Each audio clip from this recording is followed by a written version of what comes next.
Pillay, so let me ask you, because everybody's interested in the new Russia relationship. When you say that Trump's policy is phenomenally close to President Putin's, and that even elements of Trump's speech mirrored some of Putin's speech, what precisely do you mean? What are you hoping for? Well, actually, they seem to be very pragmatic, both of them. They point out as a main objective to protect national interests. We've heard Mr. Trump mentioning an overwhelming priority of America's national interest, and the same is being proclaimed by President Putin. He's very consistent in that, saying that Russia's people's prosperity and their national interests are the main objective and the main priority. But at the same time, they both expressed a readiness to develop good relationship with other countries in the world, as far as third countries are ready to go. Mm-hmm. So, and this is a very good, very positive coincidence, in my opinion. Dmitry Peskov, it is absolutely a given that Donald Trump was the Kremlin's favorite candidate, to the point that we've even seen, Deputy in the Duma, Mr. Nikonov, who talked to me the other day, basically congratulate members of the Duma, saying, this is your victory, congratulations to you. Sergei Markov, who is, as you know, a pro-Kremlin analyst, says that he anticipates Donald Trump having much more support for the Kremlin, for the President Putin's agenda. Is that what you are hoping?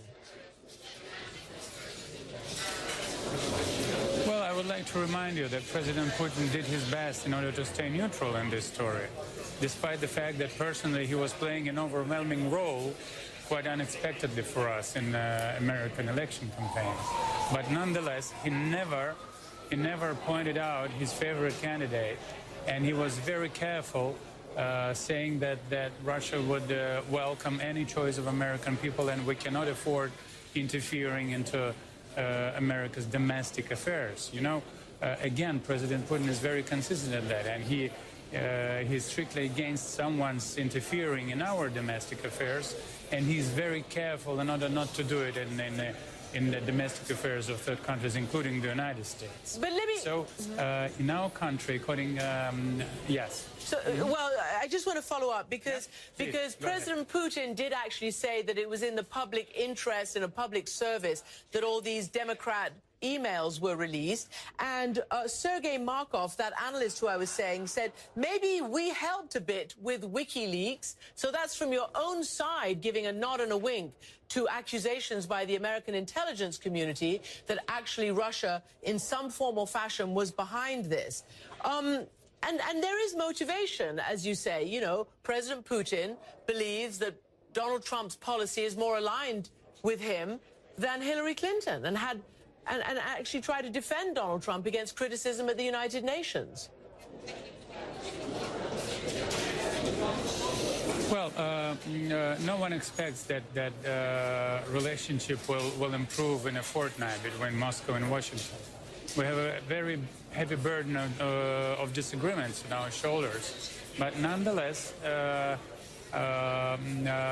if our two leaders, the current Russia's leader, President Putin, and President-elect Trump, are wise enough to have a political will to talk to each other and to try to solve problems not by confronting each other, not by using, let's say, language of sanctions or other illogic things, hurting both sides, then we'll really have a chance to at least to talk and to try to solve the problems being constructive. Then we'll have a hope at least, because what we have currently is a very lousy relationship. Let's say a minimum possible level of our relationship for last decades. Mm-hmm. Can I ask you, because you mentioned a few of these issues, Donald Trump has threatened to tear up or renegotiate or get rid of certain deals that the United States made. And one of them is with Russia's help, which was the Iran nuclear deal. Do you think it was the worst deal ever, as Donald Trump says, and that it should be torn up or somehow metaphorically cast into the dustbin of negotiations? Is that what Russia would like to see? Well, Russia would like to be constructive anyway, and Russia is ready to take into account concerns of its partners. But of course, we feel ourselves in a right to expect that our partners are also ready to take into account our concerns, and we're very strict in fulfilling our international obligations. Russia is extremely careful and is a very responsible international player in that sense. But at the same time, we're insisting all the time that our counterparts are fulfilling their obligations. Mm-hmm. So it's a very important balance, and yes. No, sorry, I don't mean to interrupt you, but what about Syria? Obviously, you've had a great deal of diplomacy, but a great deal of acrimony with the United States over Syria. Donald Trump seems to suggest he's much more aligned with the Russian view of Syria. So what are you expecting to be the end result in Syria under a new American president? Well, I would say that Syria is a burning issue, and we cannot afford a pause of a couple of months. So we have a couple of months ahead, and we'll continue to work with an acting administration in Washington, and Putin will continue to work with Mr. Obama. We cannot afford waiting for a couple of months. What is that? And what we have to do now, we have to ensure that we have to ensure that promises to defer terrorists from other opposition will be realized into life. But after that, of course, what we expect on Syria is a real cooperation, not just exchange of information. This is not sufficient, and this, unfortunately, thus we cannot be effective in combating terror there in Syria. So you say you have these 2 months before the next president takes office. What is your aircraft carrier doing that? Many people feel that President Putin felt that there was going to be a Hillary Clinton victory, wanted to get in with the aircraft carrier and deliver a final blow to eastern Aleppo. Is that still your plan?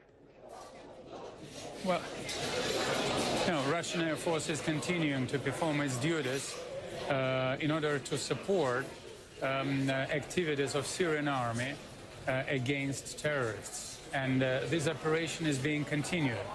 Although, in accordance with the order of Russian Chief Commander, President Putin, they are still holding fire, and they're not using military jets in order to bomb terrorist targets in eastern Aleppo. But in general, operation is going on. Can I ask you finally, you have said, and I just wanted you to confirm for me, that Russian experts were in contact with some members of Trump's staff during the campaign.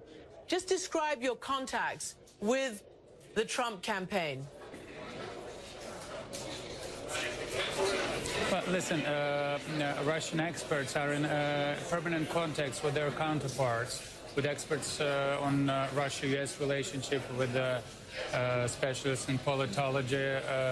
It's a normal exchange of views. It's a normal exchange of visits. And then, of course, among those people, there could have been someone interconnected with election campaign. But again, I just want to repeat that we cannot speak about any official contacts or contacts orchestrated or initiated from Kremlin. We haven't had any official contacts with them. All right, lots more to discuss. We hope you'll join us.